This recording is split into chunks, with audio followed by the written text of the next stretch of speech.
नमस्कार बच्चों, कैसे हैं आप लोग? बहुत अच्छे होंगे। इस जूलॉजी फैक्ट सीरीज़ में आप सभी का बहुत स्वागत है। जैसा आप जानते हैं कि किसी भी स्लाइड्स में, एक शॉर्ट वीडियो में बहुत सारे सवालों का भंडार हम आपके बीच में लेकर आते हैं।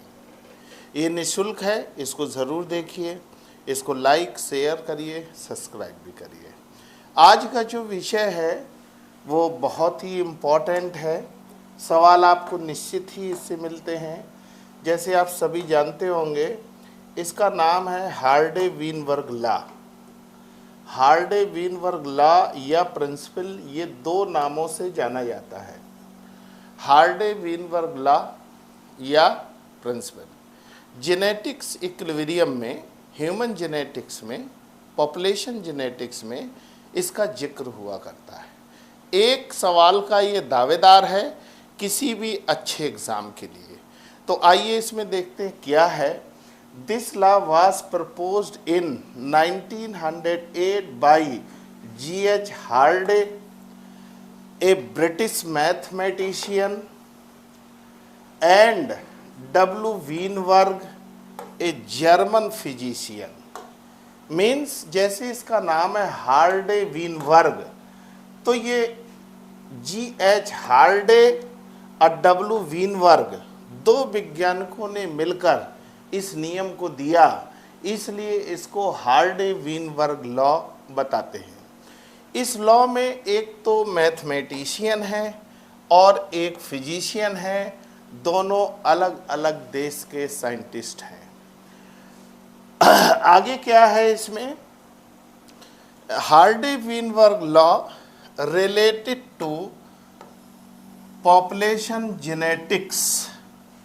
तो लॉ किसने दिया था ये तो नाम से सभी विद्यार्थी निकाल लेते हैं, लेकिन ये किससे रिलेटेड है ये आंसर नंबर 1 बना कि law related to population genetics.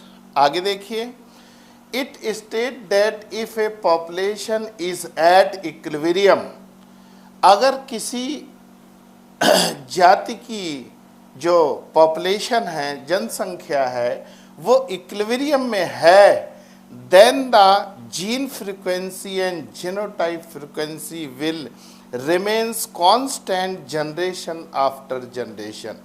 Means क्या चीज़ चेंज नहीं होती है? एक तो दिया है जीन फ्रीक्वेंसी, दूसरा दिया है जीनोटाइप। ये रिमेन्स कांस्टेंट रहती हैं जनरेशन आफ्टर जनरेशन, पीढ़ी दर पीढ़ी, किसी में कोई बदलाव नहीं होता है। उसका आंसर क्या है? उसका आंसर है gene frequency and genotype frequency. तो ये आंसर नंबर हमारा दूसरा हो जाता है। आगे की लाइन देखते हैं। A population is said to be at equilibrium when there is, population अगर कांस्टेंट में रहती है या इक्विलिब्रियम में रहती है, उसकी एक कंडीशन होती है। कंडीशन क्या होती है? जैसे क्वेश्चन में ये बना के दिया आपको, इसमें से दिया आपको A, B, C, D। तो कैसे हम लोग इसको करते हैं, कब ये कौन इक्विलिब्रियम में रहेगी, इसके लिए स्लाइड को थोड़ा सा चेंज करना होगा।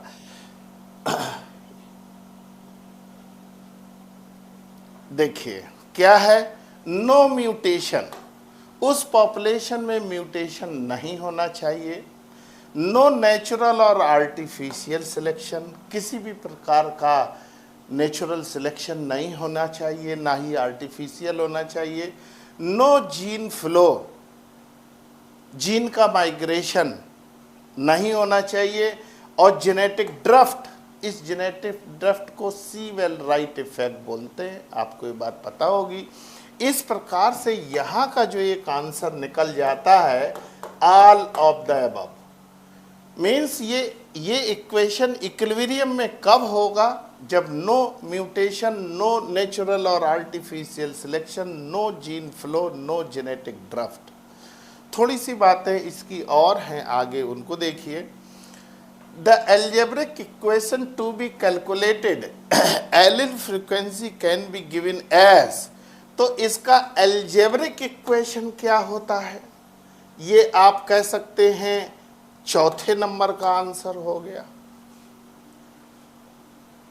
मीन्स एल्जेब्रिक इक्वेशन क्या होता है? P plus q equal to 1। तो यहां पर P क्या रिप्रेजेंट करता है? P रिप्रेजेंट करता है frequency of dominant allele. Genetics में आप ये सारी बात पढ़ते ही रहते हैं, पॉपुलेशन जेनेटिक्स का लॉ है। दूसरा Q क्या रिप्रेजेंट करता है? Frequency of recessive allele. जैसे capital P plus small q equal to 1। तो कैपिटल और स्मॉल लेटर से जो जेनेटिक्स में हम लोग प्रदर्शित करते हैं वो आपको पता है, ये आपको पता होने चाहिए। ये चौथे नंबर का हो गया। अगला सवाल आया बाइनोमियल एक्सप्रेशन। जो एल्जेब्रिक इक्वेशन है उससे ज़्यादा इंपॉर्टेंट है binomial expression. Binomial expression of Hardy Weinberg principle law to calculated genotype frequency. ये जीनोटाइप फ्रीक्वेंसी को कैसे कैलकुलेट करता है? तो जिस प्रकार से P plus q equal to 1 आपके लिए बहुत ही ज़्यादा इम्पॉर्टेंट है, उससे ज़्यादा इम्पॉर्टेंट है binomial expression P square plus 2PQ प्लस क्यू स्क्वायर इक्वल टू 1। जिस प्रकार से यहाँ पर P और Q को आपने देखा कि क्या रिप्रेजेंट करता है, ठीक उसी प्रकार से P स्क्वायर प्लस 2PQ प्लस क्यू स्क्वायर किस बात को रिप्रेजेंट करता है, आइए उसको हम लोग देख लेते हैं। P स्क्वायर रिप्रेजेंट करता है होमोजाइगस डोमिनेंट इंडिविजुअल को, डोमिनेंट इंडिविजुअल को रिप्रेजेंट करता है।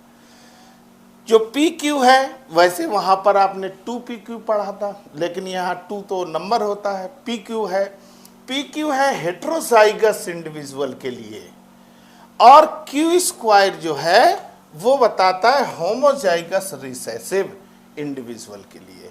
तो जिस प्रकार से ये सवाल भी कभी कभी आ जाता है कि किसी पॉपुलेशन का होमोजाइगस रिसेसिव परसेंटेज इतना है और होमोजाइगस का इतना है, तो फिर हेट्रोजाइगस का कितना होगा, तो वो हम अगले वीडियो में आपको क्वेश्चन के रूप में लेकर आएंगे। तो इस शॉर्ट वीडियो जो हार्डी-वेनबर्ग प्रिंसिपल है आपके लिए बहुत ही ज़्यादा लाभदायक है। कृपया आप इसका बेनिफिट लें। Thank you.